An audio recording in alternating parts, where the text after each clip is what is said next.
Water. What kind of jelly is this? Is it blueberry? It's really good. Raspberry, I think. I think it's a mixture of both. It looks really good. You know, I saw the Minami. Legit. I know.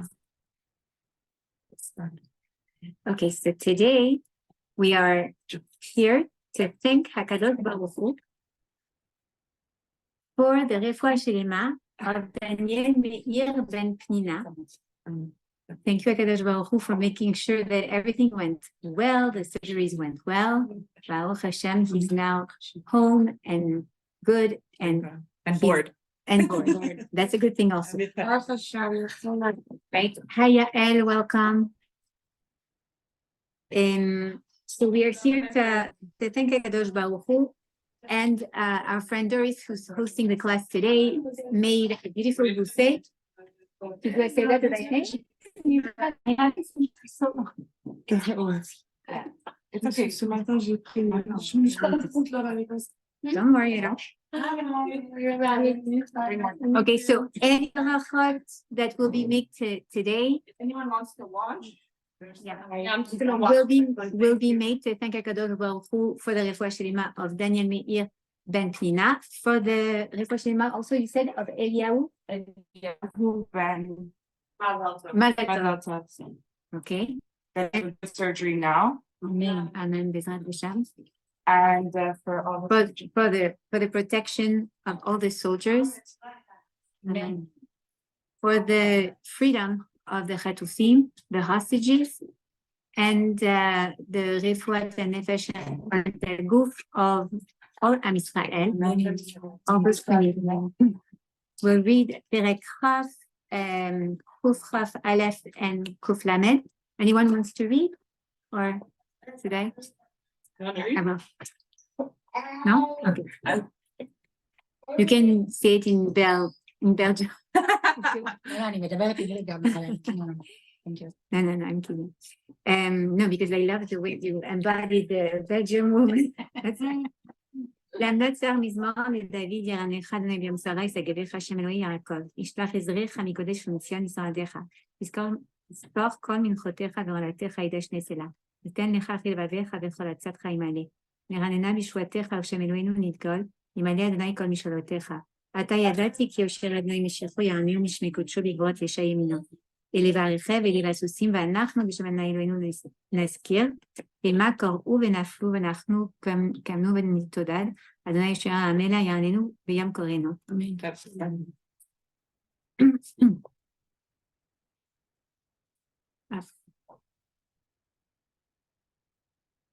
שיר למעלות תשא עיני אל יערים מאין יבוא עזרי עזרי מעם אדוני יוסי שמיים וארץ אל יתן למות רגליך על ינום שומריך הנה לא ינום ולא ישן שומר ישראל אדוני שומריך אדוני יצילך על יד ימינך יומם השמש לא יככה וירח בלילה אדוני ישמורך מכל רע ישמור את נפשך אדוני ישמור צאתך ובואך מעד ועד עולם.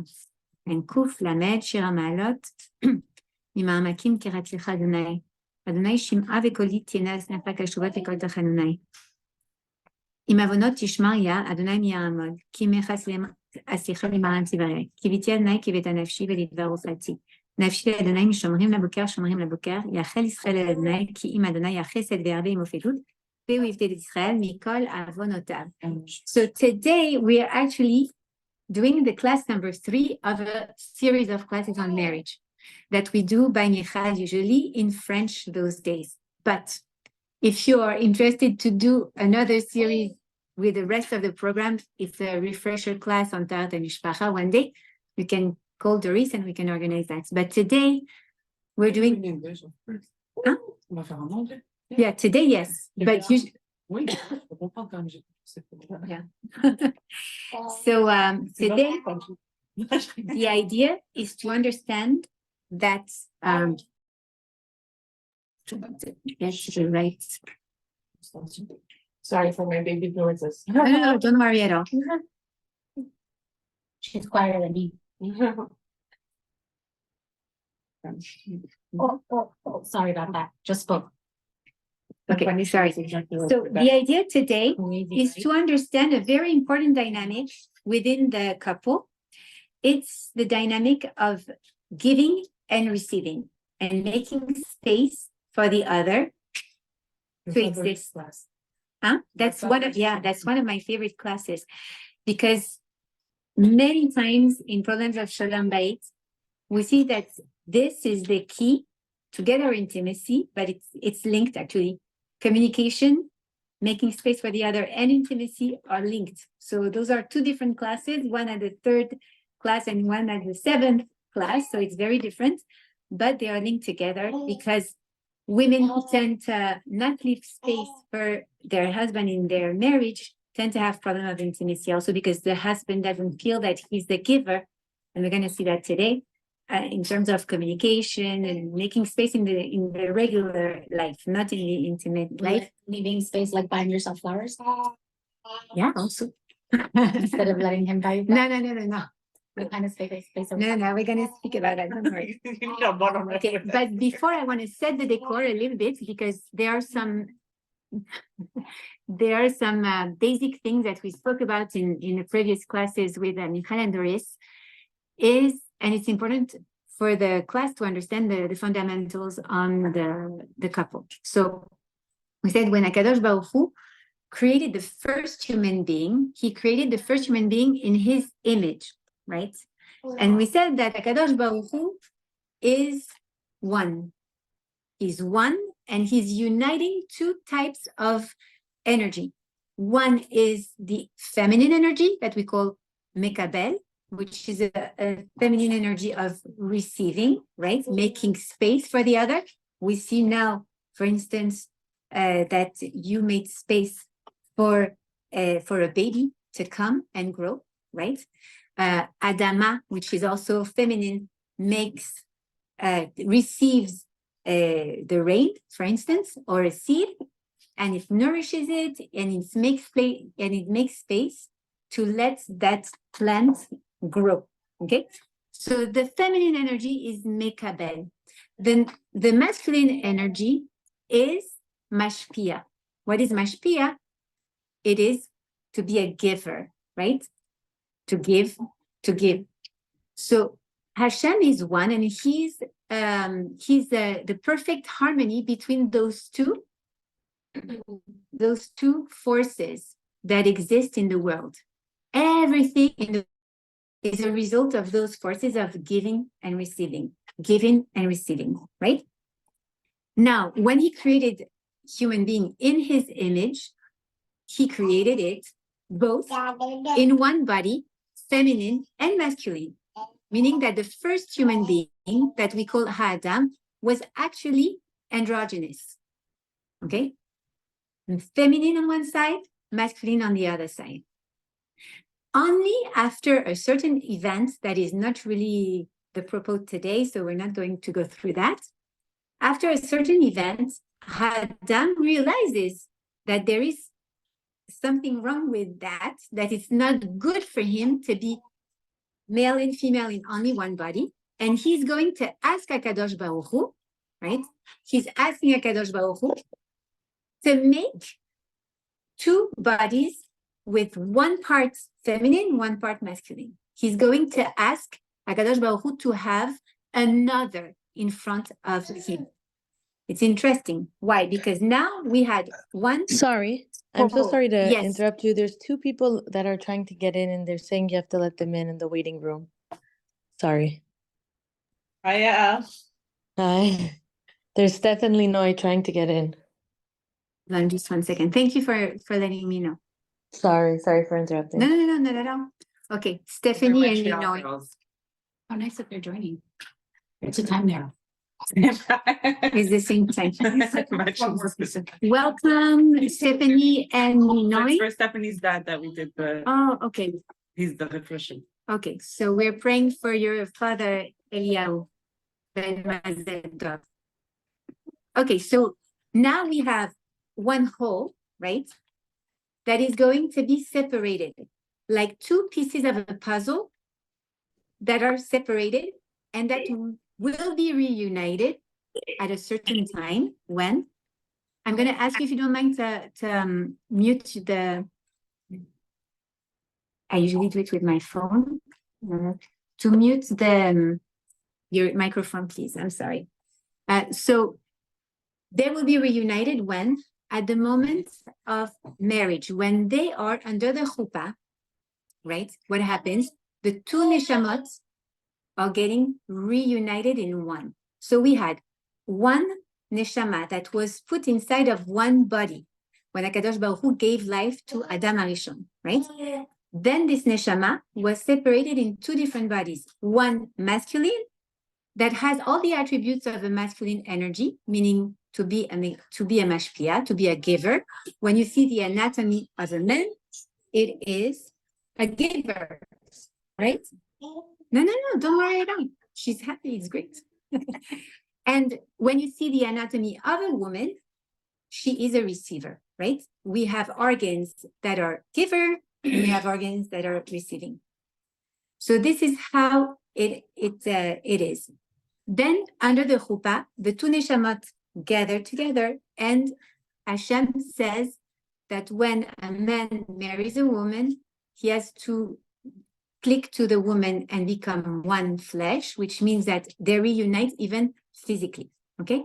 The idea of a marriage is to arrive at that balance, to achieve balance between the female and the male energy of giving and receiving. This is what is going to bring shlemut, right? When we speak about shalom ba'it, right? We're speaking actually of harmony and wholeness within the couple, okay? So today we're going to ask ourselves something. As a woman, do you feel you're a receiver?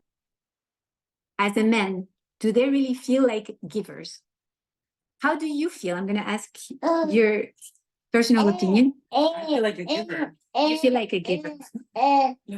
Giver, une femme, elle Le reçoit. mari, il est giver ou il Oui, et nous, on reçoit. Mais moi, je sens que moi, je donne. Parce que tu fais tout pour la maison, tu t'occupes de Shabbat, tu t'occupes des enfants. You take care of the house, you take care of Shabbat, you take care of your kids. Tout le monde. You take care of like everything. Like he provides maybe financially or I don't know how to say in English. Je trouve que c'est réciproque. You feel that, yeah, You that think it's I'm balanced giving between. for the house, for himself, but I'm feeling that he gave me some nachat also. Mhm. I'm not thinking about so many things because I know he's taking charge of it. yes, that's What true. we're looking at. It's beautiful. Yeah. It is. What do you think, Alex? Good job.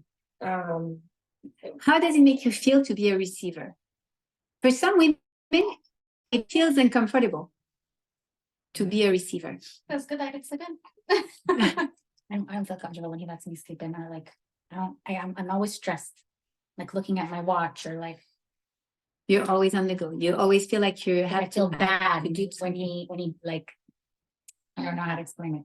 Like when he has to take care of the kids and you can relax. Yeah, I'm not feeling well. I feel terrible. Yeah, me too. I feel so bad that More like, for the- he's doing Why? all my jobs. Why does it make you feel bad if you have to think about it? Since he also has a job on his hands and he has everything that he's doing, plus he has to do my stuff, and like I feel bad. Also, I don't feel like I want to be like the taker. I want to give more. Okay, that's I wanna be in interesting. control. Taker is not the same thing as a receiver, right? Being a taker and being a receiver is not the same, right? What do you think? She agrees with us. Yes. And Ileana, you said, I didn't understand very clearly. She likes to sleep in. You like to sleep in, so you like to be a receiver. You enjoy that. Yes. You feel comfortable being a receiver. Okay. No, but I that's feel like nice. There's no shame wrong. Yeah. Everybody's different. It's very good. Okay. For some women, it's not that easy to be a receiver. Why? Because in the position of a receiver, there is somehow a loss of control. We cannot receive and control what we receive, right? We have to accept what we receive. We have to let go on what we receive. Yes, I would like to be able to make a full night when I just gave birth and my husband takes over sometimes, but maybe he's going to take over from 10 to 12. And I'm like, That's the best part of the evening. Like, give me more like from midnight to 6. I don't know, something like that, right? You don't choose what you receive. So that's when we are not in control somehow, it makes us feel uncomfortable to receive. Then there is another reason sometimes why we don't feel comfortable receiving is because sometimes it doesn't go with our plans. For instance, like, what do you think? Resilience. Resilience. We spoke about that yesterday. That was the class of yesterday night. But for instance, you want to, okay, you have a routine with your baby, right? And so you usually like put her to sleep at a certain time, unless she's just 1 month, but you do like a certain routine, you feed your kids at a certain time, you bathe her before going to bed because it relaxes her, and your husband offers you to give you like some free time for you to go with your friends at a birthday or whatever. Go, I'm going to take care of everything, okay? And when you come back, you had fun, but the baby is awake. Dishes are all the way to the room. The dishes are all the way to the room. He's drinking a beer, maybe watching like the game. Okay. The baby's not in pajama. He's not in pajama. There's a dirty diaper on the floor. Yeah. Okay, everything is like not at all what you told him to do, right? So when you receive, what is something also that makes us uncomfortable is that sometimes it doesn't go with our plan. Exactly. Receiving is not controlling the other one, or is not telling him this is what I want to receive. Okay, I want to go out with my friends, yes, but he's offering to take care of my kid. Of our kid. He did, mine are very old, so I forgot about that. And therefore, you know, like you can tell him like when you come back, what, you didn't do this, you didn't do that. Why? Because he offered for you to have free time, and you have your free time, and you enjoyed your evening with your friends. So he gave you what he proposed. And then it didn't go with your plan, but that's your problem somehow, right? Being a receptor, a receiver, somehow is accepting to be vulnerable. And many women do not like to be vulnerable. Why? Because when we receive, we recognize that we depend on the other. We need the other to give, right? So somehow, some people do not appreciate the fact to feel that vulnerable. I need him. Okay? These are some reasons why we might feel uncomfortable in that role. So the idea is for us to learn to feel comfortable enough within our marriage in order to receive and in order to give in a way that we're going to learn also today. Okay? We're going to see that receiving is learning to give space for the other to become a giver. And that's a very important thing because we saw that men instinctively have this need to give. This is in their DNA in a way or not, and everybody at a different level, but it is part of their DNA to be a giver. So if we make space for them to be that giver, to become that giver, and we learn to receive and accept somehow, it makes them feel very good. And it creates harmony within the couple, okay? So in the Gemara, in the Talmud, we learn a very interesting fact. This fact is that the need for a cow to milk a calf is more important than the need for the calf to be fed. Is it clear? Yeah. Wow. It's very interesting. It means that usually it's a parable, obviously, but it's a parable that us mothers, We or rush us home because we women, think they're hungry, but we rush home because we want to feed. we want to feed. we feel the need to be a giver, to give them. But now, what do they really need? Okay. So it means that in order to satisfy our own need of being and becoming a giver, we give. And giving is nurturing, is a good is a very satisfactory feeling for a person, right? I'm going to give you an example. Is anyone within this group considering herself as a perfectionist or likes things to be done in a certain way? I think I'm not perfectionist, but I like things. Okay, Yeah. Certain things need to be done. to be done a I like certain the way. house to be perfect. Okay. We'll see that also at one point. Okay. So now I want to ask you a question. How many kids do you have now? Just one day. Just her. Okay. Baruch Hashem. Yeah. So imagine that you grow your family, right? Or even like today that she's starting to crawl and ask for more attention, right? If you spend a lot of time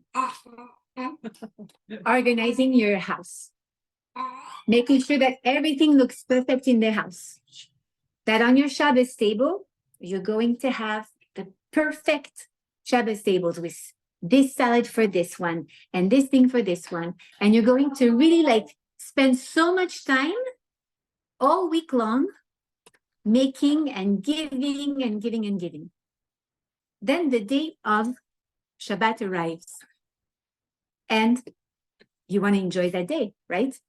It's a day of oneg. We want to have pleasure. We want to enjoy.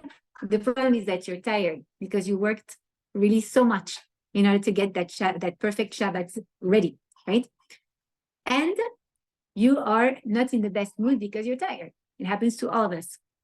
Now you have your husband who is giving you like a little comment on that cholent or that dafina that you made. A comment on the like that. Ah, yeah, no. Oh, my mom does it differently. Oh, your mom does it differently.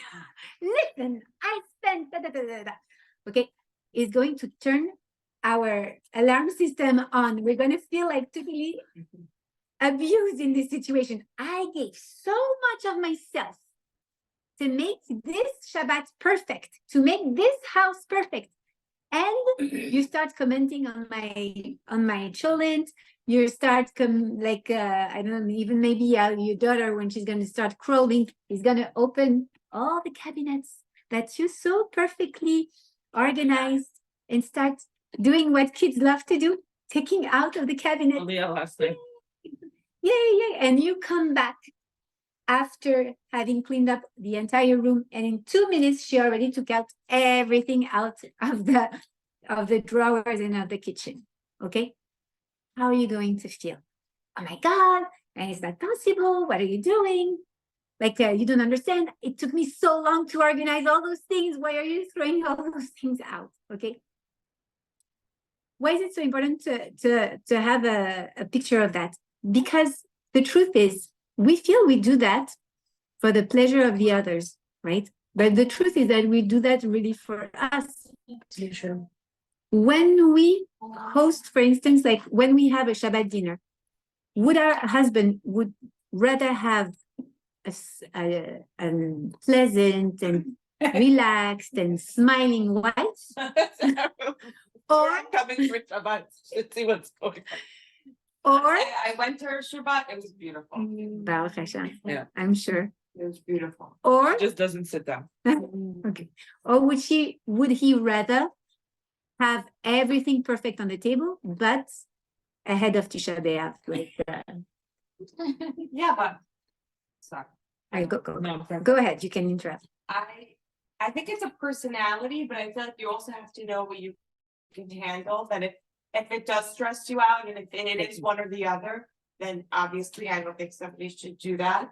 But like, let's say I love making Shabbat, and it makes me happy, and I love having it nice. And then let's say for me, I'm not feel like I'm sacrificing. It makes me I happy, understand. so I'm happy. But I also do whatever I can to make it easier for myself, but let's not everyone has that luxury. But if anyone can make it easier for themselves so that they are Exactly. happy. Exactly. But it's important to know what we give for ourselves and what they really need to receive, right? So that's the idea here. It's a cliche. It's like really like a cliche example. Even though we'll speak about that when you have 4 or 5 kids, Oh, yeah. and that you will be very busy all day. And then Shabbat comes and you gave so much of yourself all week Yeah. that you really want to keep in mind that I have to know what my limits are. Someone who knows what his or her limits are is fine because he's not going to get angry, get resentful. Why? Because he knows what her limits are, right? But more important than this, we need to know what they need to receive. You know what, my love? And you can ask very clearly to your husband, to your kids, to your friends, even to yourself. What will make you really happy? Like, for instance, like you want that special. Give me some. Like Ellie needs baba ganoush. Okay, Ellie needs baba ganoush. Shabbat doesn't. Is it easy for you to make baba ganoush? Yeah. Okay. But even if it's not, like it's With tahina or No. mayo? mayo. Oh, yeah. And even if I go somewhere, I have to bring it. Okay. Wow. So imagine that one Shabbat you did everything else, but you forgot the baba ganoush. You did everything else. Yeah. Okay. Imagine that he tells you, you don't have my baba ganoush. No, but I did everything. Would you rather me do less salads, but really like focus on your baba ganoush, so that I'm more relaxed and I have more time, and I am more relaxed and happy and pleasant to have dinner with? Or do you prefer like me to have like the super wonderful buffet, the Shabbat dinner, perfect, but I'm more stressed and I am not as available for Onek Shabbat? Okay, so that's very important to ask ourselves, what are my limits? And of course, that's one thing, but especially what do they need to receive? And as Jewish What moms, you said is right, but we think we're doing it for them. But at the end, sometimes I forget and I'm like, I'm so sorry. And he's like, it's okay. Like, it's not, you know what I mean? I'm like, oh my God, like, like, and it's more for our, like, we do it for ourselves. Like, Yeah. not for ourselves, but like, we think Yes, we're doing it for them, because but we it's not feel that like big of a deal. a good mom should be doing this and that, for Exactly. instance, right? Who said that a good mom should be doing this and that besides giving affection, love, and care? And build up a frame and discipline around their house. Besides that, what is a good mom? A good mom is someone who will give her kids what they need. And this one will need more attention than this one. This one needs more time for himself, and this one needs more attention. This one needs to be reminded to eat, and this one should be distracted from eating. Like you have, each person is a world, is a universe, and has a different needs. So you're saying that we don't have to make a plan. No, not plan, like to create a plan, and then we're gonna have a deception if we didn't follow what you're. So there is one thing, is that the woman, we know, is the thermostat of the house, right? In Hebrew, how do we call a girl? Bat, right? You add Hashem inside and it's ba'it, it's the house, right? The woman feels like, it's like a home. You give a house to a man, it's a house.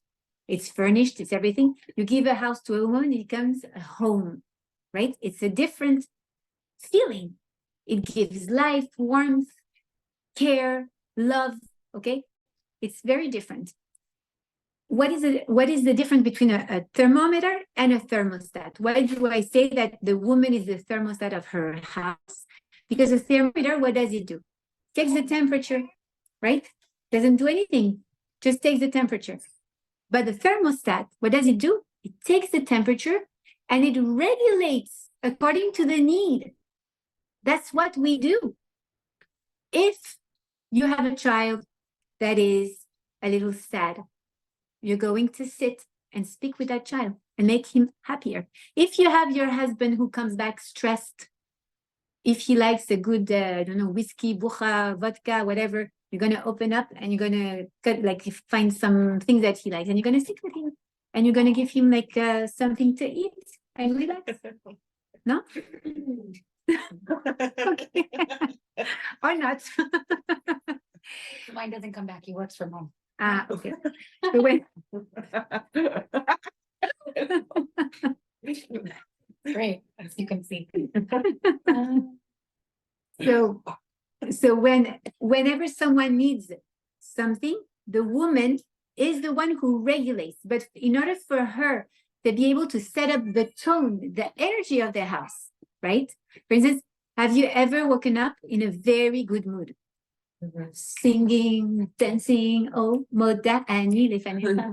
Okay, what happens? Even the walls start dancing.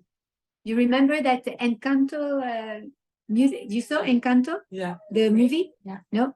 Yeah.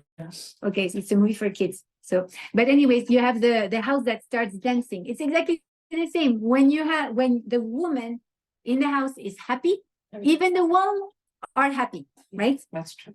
When you wake up in a bad mood, ooh la la la la la la, as we say in French. Everybody tries to be in low profile mode. Oh, mommy is not in a good mood. Let's not make that. Okay. And the husband, same We thing. find everyone say like that. It's the opposite because she's the Yeah. But she does set the energy of the house. And if you are in a good mood, it's going to be flowing smooth in the house. If you're not in a good mood, it's not going to be easy. And therefore, what is very important is to take care of ourselves. It is so important to make time for ourselves. And in order to be a good giver, right, we also have to take care of ourselves. How can we pour from an empty cup? It's impossible. How can we give when we don't have anything inside? I have a Rav that I really learned a lot from. His name is Rabbi Eli Lemel. He's from France. And once he was giving us a chinuch class, and he was saying, what do you think about this woman? And he tells a story of a woman who's a psychologist in Paris. She has 7 kids. And every day before she comes back home, she calls the nanny and she says, okay, I'm about to arrive. Please put the kids in a room, let the entrance to the kitchen free so I can go and feed myself. She enters in the room, in her house, her apartment. She goes into her kitchen.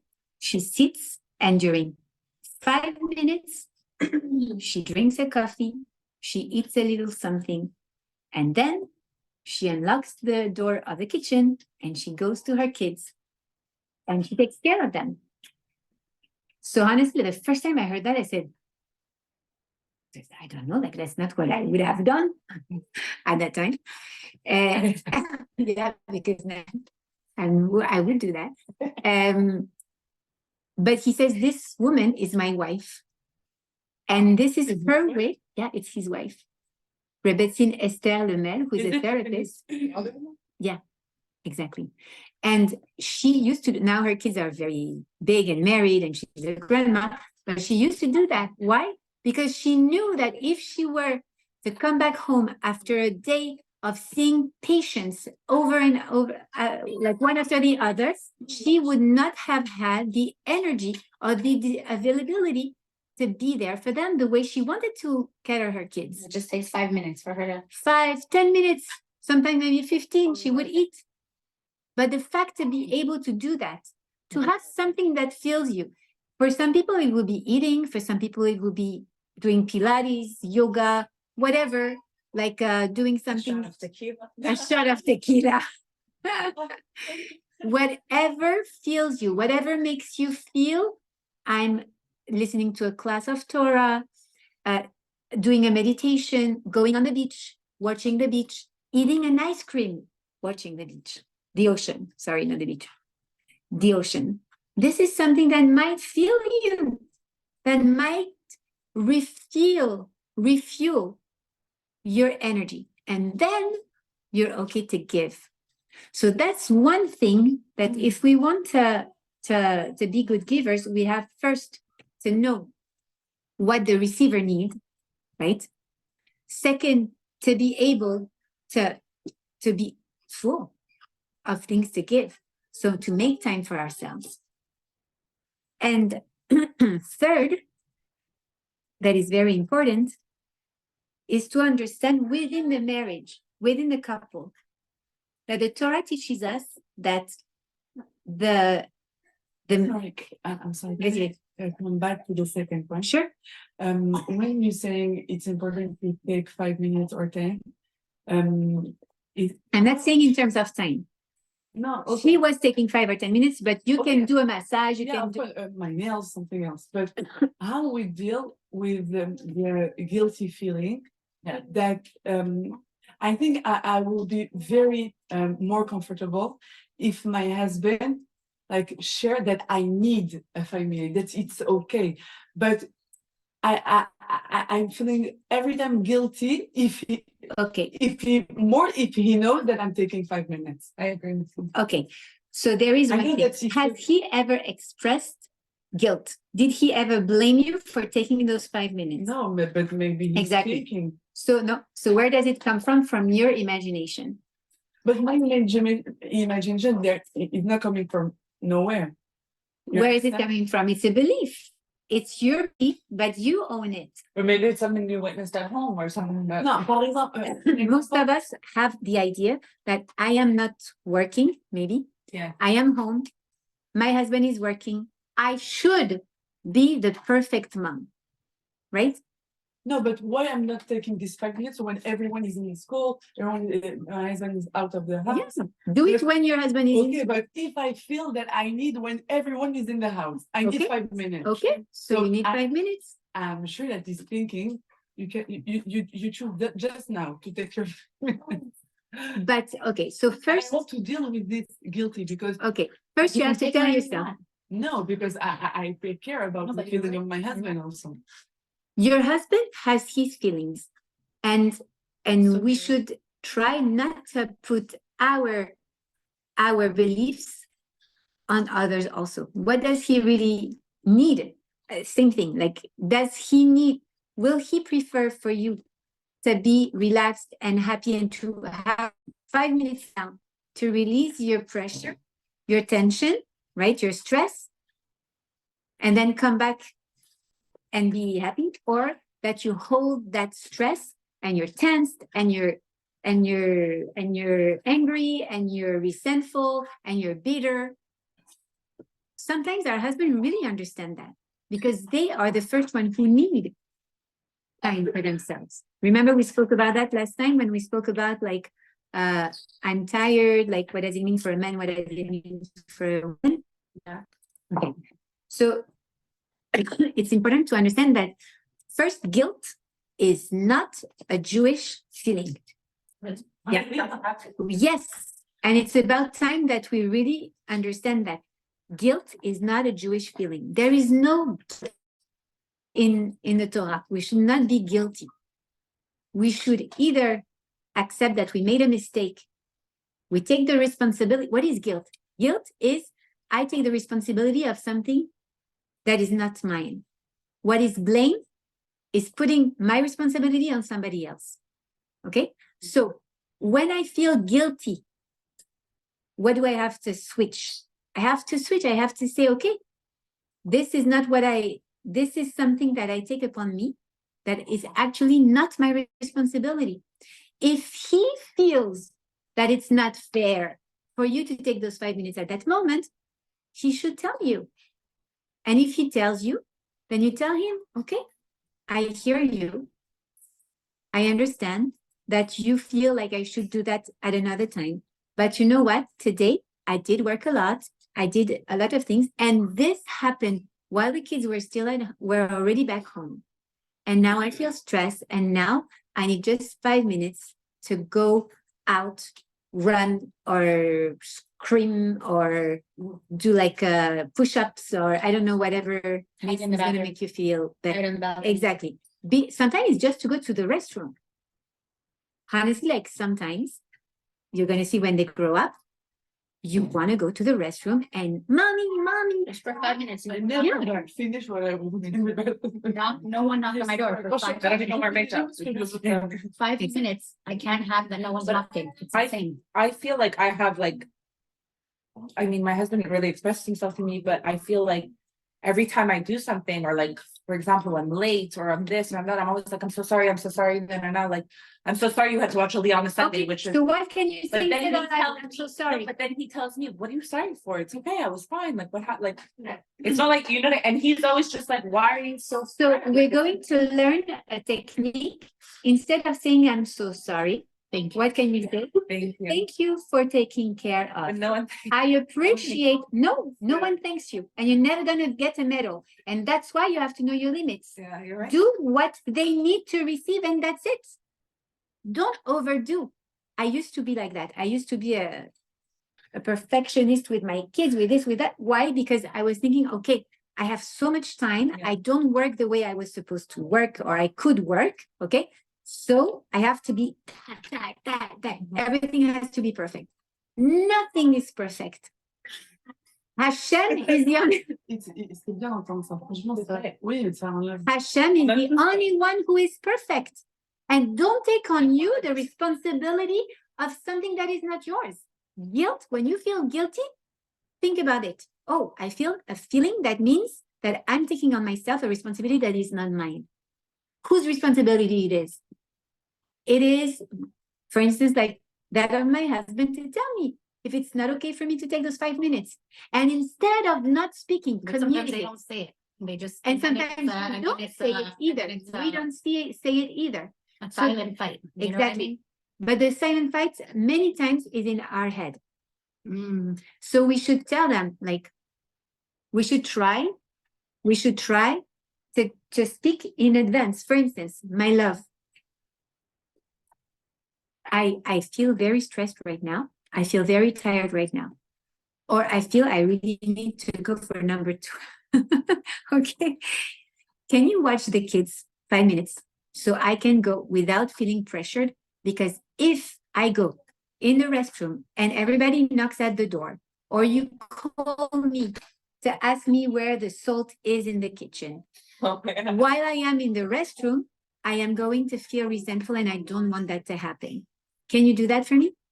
If you explain it clearly, yes, I can do that for you. You know? Yeah. The other day I told him I feel resentful about something. And he's Israeli. So he looked up the word and it says Tina. And he was so hurt. Now I said, it's not Tina. It's not Tina. Tina is a terrible thing. It's a terrible thing. Like c'est comme de la haine. it was such a bad targum, such a bad Translation. It's like you're not allowed to lishmol Tina in Torah. You're not allowed. De vraiment d'avoir une rancœur Ouais. très forte contre quelqu'un. Non, Non, elle lui a elle- dit, je me sens en anglais. Alors lui, il a Resentment. translate, parce So que he c'est said, pas what le is mot, mais resentment? c'est quand même différent. And he Googled it and it said Tina. Différentes You déclarations. sacrifice Tina. That's what you feel, Tina. And he was so hurt. And I was like, that's not what I feel. It's not, it's that I keep feeling like, you know, so I don't know. That's all I wanted to say. That like it's Sometimes there's miscommunication. Yes. Even in the same language, there is miscommunication, but in different resentment. languages. It's not chas v'chalila Tina. Of course, it is bitterness. Or Bitterness. yeah. So you have to find other ways to express it, definitely. But it's important to let them know, like, if I do that, I will feel like that. Do you think you can help me? Also, you have to remember, men love to give, love to make their wife happy. This is why they get married. We get married because we want to be happy, right? Yeah. They get married because they need to feel they're making someone happy, their wife. So when we offer them the ability to help us, I would be so happy if I could have 5 minutes now. Like, of course, it should not be like every 5 minutes. I would love for you to help me with the kids while I cook, while I finish cooking for Shabbat. Do you think you can make it? I cannot make it right now because I have a phone call, but I can do it in 30 minutes. Does it work for you? Yeah. Yeah. Okay. Perfect. Right? But don't go and look at him having his conversation and you having the kids telling you, mommy, mommy, mommy. And then you go, he sees that I need help and he doesn't do anything. No, men have no sixth sense. They don't know what you want. In a man's world, right? If we need something, we ask for it. So they cannot guess. If you, Why can't they just get? because they are not in the same way. Why can't they offer? Why can't they offer? They stuff, cannot, you know? because they don't know that you, because for them, in the way they are programmed, if you need something, you express it. Why can't you express it? Because Sometimes I the don't. way we are wired, exactly, we don't want to. We would love for them to. To read This, our minds. this is building up resentment. But you're gonna save a lot of heartache if you just accept that that's the way men are. This is building resentment. But you cannot build resentment for someone who doesn't even know what you want. It's not that he doesn't want to give you what you want. It's just that he doesn't understand. And then you're going to say, you never give me this, and you never tell me that, and you never ask for it. And how do we ask for it? We ask in a non-aggressive way. Have you ever heard about non-aggressive communication? Non-violent communication? No? It exists, it exists. It is a way where we express a need or a desire without expectation. For instance, we're going to take the example of the first anniversary, okay? The first anniversary. There is no history yet of how the wife is going to respond if he doesn't bring flowers, if he doesn't take her. I'm going to give you an example of my own story 18 years ago, okay? When I got married, the first anniversary, I said to myself, oh my God, my husband is going to take me out for dinner. You know, I felt the Prince Charming. He's going to go and offer me like, I don't know, like flowers, like white flowers. Maybe we'll have one rose in his teeth like that, you know. I don't know, like Prince Charming is there. And he tells me, do you want to do anything special for the first anniversary? And of course, what did I say? No, I'm fine, like whatever you want. He asked me, and I said, no, it's okay. Why? Because in my head, he should guess what I want. Yeah. I'm not going to tell him. I'm not going to tell him what I want because otherwise it loses Like its. you ask for it. Yeah. Yeah, you ask for it and it's not the same, right? If you ask for, can you buy me please? I would love to have. Honestly, why are you asking? You want to do something special? Because Just do why? something Because special. no, just because- initiative. Yeah. because, no, why? Book a nice restaurant, buy me flowers. Why do you need to ask? Because he's a man. Yeah. He doesn't think like you and like me. Men are not wired the same way. He wants to please you, and he's not a cow. So he's not. He's not going to organize something to please himself. He's gonna ask the receiver, "What do you need?" That's exactly what we should be learning to do. We just spoke about it. We need to ask the receiver, what do you need to receive? So this is what we should be doing. They are teaching us because they're good givers, Okay. right? If we give, we need to ask them, what do you need to receive? And then give them what they need to receive. Don't do like the cow in the Gemara that is giving milk. Why? Because she needs to give, right? Like those old Jewish mothers, like the cliche of the Jewish mother, like, eat a little bit more, right? And she looks like that, like, well, it is different. A man is a good giver. He wants to give something that will please you. So he's asking you, I know what happened the night of the day of our anniversary, the first anniversary. all day long I was working. I had a store at that time, and I was waiting for like a very special thing. So he sent me a message and he told me, I love you. I can't believe like 1 year ago we were getting married. You're the love of my life. I'm so happy we had, like I think I was pregnant with my first boy at that time. Yeah. And I can't wait for us to become parents. Da, da, da, da. Are you sure you don't want to, like, do you want anything special tonight? And I said, he's so good at pretending he didn't organize something. Right? I come back from work and I said, that's weird. Like, he didn't like come to pick me up at work. Okay. I come back from work and I expect balloons, petal flowers on the floor. And I open the door and I see nothing special. I'm saying, okay, he's probably hiding somewhere. Surprise. And nope, not at all. I told him I didn't want anything special. So he didn't do anything special. But how did I react? What? We're not doing anything? But you told me you didn't really want anything special. Yeah, but you're so disappointed. But then Baruch Hashem, after that, I spoke to my rabbi and he taught me to understand how men function. A man works as a giver. You need to receive something. I'm asking you, what do you need to receive? You need to receive that? Okay. And if I don't ask you because I don't know that you are in need, express your need. And how do we express a need? By saying, I, not you. I would love for our first anniversary to go to the restaurant. I would love for our first anniversary to have a picture album of our first year together. I would love for our anniversary to okay?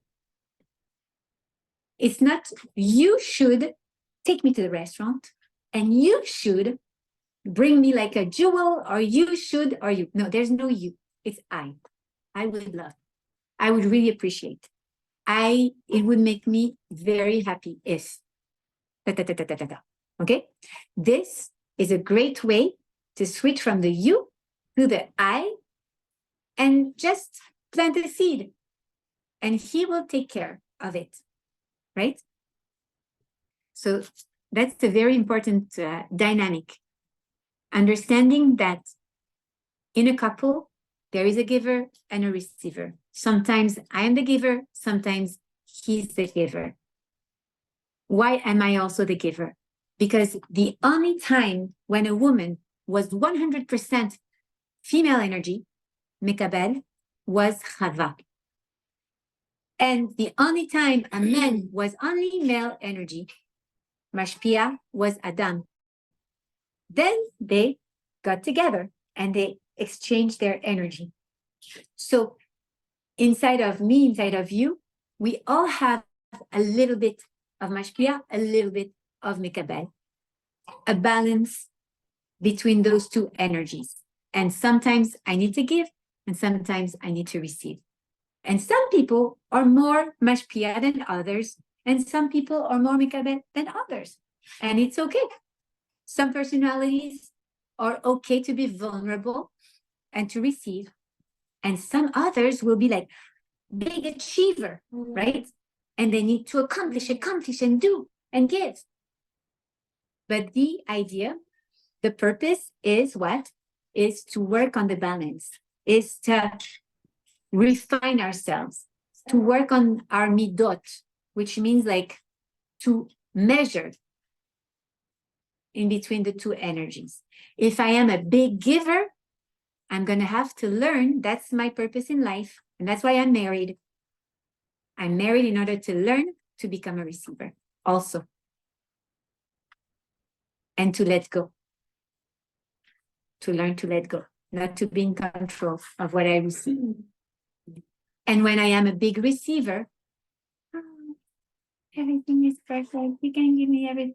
No, you also have to learn to give. What's the difference? There's a fine line between letting go of what we receive versus asking for what you want to receive. Exactly. It's true. So you ask or you suggest, merci beaucoup. You ask or you suggest what you need, but you don't, you inform your giver about what your needs are. And then you let go of the outcome. Exactly. Like he knows what you need and let him take You control. of it. let him know what you need. Bye. Thank you so much. I really am over. No, of course. It was such an amazing class. So it is really like, yeah, it is a fine line. You're right. But the fine line is to understand. Once you inform your husband of what you need, then he is responsible for, if you are clear, like if you are not really clear about what you need, then you can rephrase what you need. You know, like, I think maybe I didn't express myself correctly, like I need, and let's speak about emotional things. For instance, like when I tell you I am stressed, or when I tell you that I'm very exhausted, what I mean is that I need you to sit next to me and to give me attention. Maybe to wrap your arm around me and to tell me, oh, I feel for you. That would give me so much relief. When you leave, when I tell you that I'm exhausted or I feel abandoned, do you think you can help me with that? Do you think you can be that person who will sit with me? Right? Instead of, you never sit with me when I need that. You see, the I. Always speak with I first. I Yes, think so- it goes both ways, because I remember when I first got married, my husband's job is very physical. So when he would come home, he didn't want to speak. He just wanted to go outside, sit on the balcony and be alone for like an hour. And I would like all day I didn't work. All day I was home. And then he would come home and I was like, he doesn't want to talk to me. And I would cry and he's like, but it has nothing. I need like all day I'm listening to people. I'm standing on my feet. I just want to be alone for an hour. And I couldn't accept that answer. To me, it was like, he's not happy to be, because it was like, it didn't make sense. Like all day I missed him. And all day, I was so excited to see him. I made dinner and it would be like, and then I understood it's like, he's literally just tired, and it's like, and it's hard because in the beginning it was like, I never lived with someone. And it's like, he comes home and it's like, I made dinner, I didn't work, I cleaned, I did this. And it's like, he just goes straight to the balcony. And I was like, but why? Like, and then I understood that that's literally just all he wants to do is sit on the balcony for not like half an hour, just sit and breathe and like Relax. You ever sit with him Yeah. or you let him be? No, now I let him be. In the beginning, I was like this, like, but I don't understand. I don't like nagging him, like crying. It'd be like, I don't understand why you come home all day. Because to me, it's like I didn't work all day, so all day I was like thinking of him, missing him. I had no friends. I'm just thinking, like my husband's coming home in 2 hours, in 1 hour. Yeah, of course. And then it was just like now and he's still like that, like different now because we have a baby. So if he has things to do, he doesn't. But he needs time for him. He needs to like transition between both worlds, and nothing to do with me. Really like very manly. Like men really need that. Yeah, Uh, it's hard to accept because yes, to us it's like we have such a different Exactly. like it's like if she comes into my house and she doesn't say hi and she just goes, I'd be like, hey, what's wrong with her? She said like it's like Or when you have c'est more comme elle est kids, fâchée avec moi, or is there Yeah. but when you have more kids and you just want him to take the kids from you the minute he walks in, exactly. and he just needs his space because he's been out all day. So that's also a problem. And even for you, the fact that he doesn't go out, he's still physically drained. You know what I mean? But it's still like to you, it's like, oh, he was sitting on a chair all day. Yeah, like I saw him texting for 3 But he minutes, had like, stress and he had this, like it goes for every job, I guess. marriage is hard. No. It's I think it's hard to understand that we are very different. And it's taking time. And when you understand this, I think it's better. Yeah. Because you work in because of the first class. When he's coming back, usually I always run after him. Okay, please take care because I have to do And now you- that. And now I understand that he needs also his space. And when he comes and he said, I'm exhausted, he doesn't wait for me that, oh yeah, why, Leah, do you need something? He needs just space. You remember when I said that? It's taking time, but I think when you understand, she's okay. Yeah, she's breastfeeding. I just Yeah, you're right. D'accord. And you have to understand that a marriage is a work in progress. And you can be married for 20 years and still work on yourself Yeah. and work on your marriage. And it's okay. This is life. And actually, it's beautiful because it is difficult. But you know what? You have kids already? Two. Okay. So you remember, how did you got the kids out? You gave birth. Did you have a C-section? 2 C-sections, Okay. unfortunately. Okay. You remember the pain, right? Of the contractions before the C-section because you gained. Yeah, You I had was, two I was 7 pregnant. centimeters and they gave Okay. up on me. Okay. So that's frustrating. But remember that in order to give birth, right, to someone, we have to go through a certain discomfort, pain, whatever. Marriage enable to give birth to yourself, to your true self, to your potential. How? Yeah. Sometimes it's painful. And it is more painful from him than from anyone else because you love him so much and because you're one. But if you work together on each side, and sometimes even just one side, I work with couple, I do couples coaching, but the truth is that I work mainly with women. I don't work many times with men. Very rarely do I see men. And just by working with women, balancing that dynamic of giver, of receiver, and other things, making people understand the difference and the expectations and how to communicate our needs. This is a big life changer. This is going to change everything because the way they respond to us or the way we perceive that they are responding. It's lack of communication. Yeah.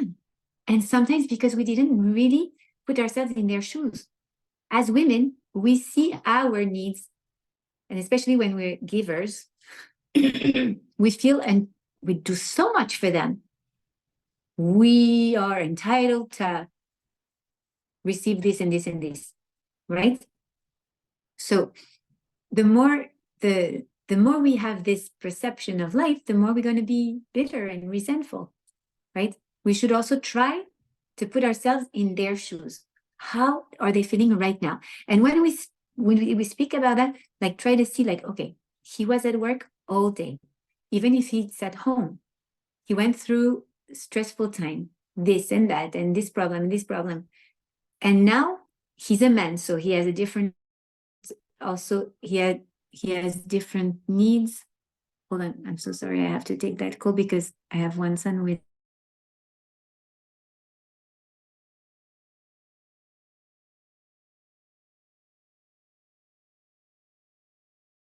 Sorry, confirmation with the appointment. No. I get those calls all the. I am no, but I think it's like just like something. I will call the office after, but it's fine. I meant to that. He has pneumonia? Yeah, Who, Ellie? David Youssef. No, Ellie is having fun. Like he went with his class to Tennessee. Oh, No, his class, his entire yeshiva. Ah, yeah? Oh, I didn't even see it. They were so excited. What are they doing next? They're doing no. So they're learning. They're doing a siyum over there also, Motzei Shabbat. But they are like it's a treat for them because they all got rid of any type of electronics that is connected to internet. So it's a special like Like a retreat. No, they They- yeah. Yeah, it's beautiful. It's like so no, say, but like a fast. in general they do. Yeah. Amazing. So yeah, they all have like kosher phones anyways, but like yeah. So voilà, so it's very important to understand that our perception changes the couple by just switching the way we perceive him, right? We can really get rid of our resentment. Tina. Of our resentment, of our bitterness.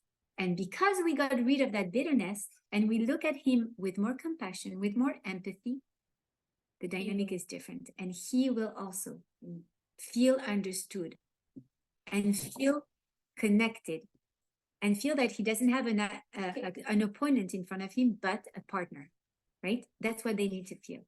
If we are the receivers, why can't he, the man, be like, oh, what does she need? He does. Let me give her a bit of attention without asking. If he's the giver, why can't he think, Because I again, want to give some I attention? try to ask and see how your life changes. But you I literally understand- even ask do you everybody, understand all my my question? cousins, I Do you tell understand this my and question? that. because so I'm going to tell you why. Because Hashem created marriage in order for both of you to work on yourself. So you have to work on expressing your needs in a nice way. You understand? That's the thing. A man doesn't understand the woman needs, just like you have no idea of his needs, right? So it's very important to work on that, to realize that, okay, we do have different needs, and he does need to be trained to understand, to be told, at least to be informed of my own personal needs in a way that starts with I, not you. Okay. Also, how do you minimize the need? If you're right.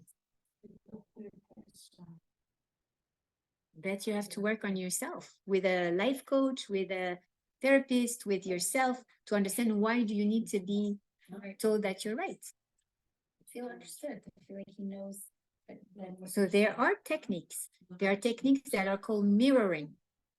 And you can exercise that. And you have to exercise it too. You have to practice. It's one side and then the other. But this is the purpose of marriage. Working on yourself, becoming a better you, even if you're already wonderful. Becoming a better you is the objective of marriage. And therefore, yes, look it up if you want on internet. What is mirroring exercise in communication? Basically, it is, for instance, you're going to tell me, so you use only the I, you don't use you, okay? I feel left alone when after you finish your work, I see you texting instead of coming and, I don't know, like sit with me. Okay. Okay. So you express that, right? I feel left alone. I feel not important to you when you do this or you do that. Then that's what you said. I feel da da da. Okay? You stop speaking and he has to repeat. You feel, and he has to say exactly the same words as you said. Left alone when after a day of work, I don't sit next to you. Is that correct? Yes, it is correct. You mirror. And the fact that you mirror, first, you're going to feel validated. Exactly. He heard what I said. He understood what I said. Because maybe he's not going to be able to say exactly what you said. And then you have to repeat it again. Okay, I think we need to rephrase. I feel da da da da when da da da da. Okay? And then he has to repeat exactly the same words. Even if those words don't feel his plans or don't match what he wants the reality to be. This is how you feel. And nobody can make you feel different than what you feel. And nobody can say that you're wrong. It's not true. You don't feel like that. Yes, that's how I feel. And that's why it's so important to speak about how you feel. I feel like this when, da, da, da, da, da. Okay? The fact that you say that, he cannot deny. This is your feelings, right? I feel angry when I see you texting instead of coming to help the kids. You feel angry when you see me texting. Yes, that's correct. Okay. And then you change position. I am texting because at that moment I need some time off and I need to answer those WhatsApp that I received from my friends or from my parents or from business partners or whatever.